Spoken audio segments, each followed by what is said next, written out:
Hello, കുറച്ച് ദിവസമായിട്ട് video എടുത്തിട്ട്. വേറെ ഒന്നുമല്ല, പനിയൊക്കെ ആയിരുന്നു. പനിയൊക്കെ ഒരുവിധം മാറി വന്നപ്പോഴത്തേക്കും പുറത്തേക്ക് പോകാമെന്ന് വിചാരിച്ചു. അങ്ങനെ ഇത് റെഡിയായി നിൽക്കുമ്പോഴത്തേക്കും പുറത്ത് നല്ല മഴയൊക്കെ ആയിരുന്നു കേട്ടോ. അങ്ങനെ മഴ തോർന്നതിന് ശേഷം ഞങ്ങളിതാ പുറത്തേക്ക് പോയി.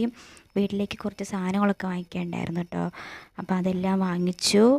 സാധനങ്ങൾ മാത്രമല്ല കേട്ടോ, ഞങ്ങൾക്ക് കുറേ പരിപാടിയൊക്കെ ഉണ്ടായിരുന്നു. അക്ഷയയിലൊക്കെ പോകേണ്ടതുണ്ടായിരുന്നു. അങ്ങനെ അതെല്ലാം കഴിഞ്ഞതിന് ശേഷം കേട്ടോ സാധനങ്ങളൊക്കെ വാങ്ങിക്കാൻ വേണ്ടി വന്നത്. ചേട്ടൻ്റെ പിള്ളേരൊക്കെ ഇടയ്ക്ക് കണ്ടിട്ടുണ്ടായിരുന്നു കേട്ടോ. അപ്പോൾ അതൊന്നും വീഡിയോ എടുക്കാൻ പറ്റിയിട്ടുണ്ടായിരുന്നില്ല. ഗോളിക്കടവിലേക്കാണ് കേട്ടോ പോയിട്ടുണ്ടായിരുന്നത്, സൂപ്പർ മാർക്കറ്റിലേക്ക്. അവിടെ എല്ലാം പാക്ക് ചെയ്ത് വെച്ച കാരണം നമുക്ക് എടുക്കാനൊക്കെ എളുപ്പമായിരുന്നു കേട്ടോ.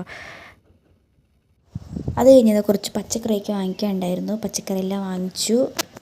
വണ്ടിക്ക് ചെറിയൊരു പ്രോബ്ലം ഒക്കെ ഉണ്ടായിരുന്നു കേട്ടോ. അപ്പോൾ അതെല്ലാം മാറ്റി വരുമ്പോഴത്തേക്കും ഞങ്ങൾക്ക് 2 പേർക്കും നല്ലോണം വിശക്കാൻ തുടങ്ങി. അത് കഴിഞ്ഞത്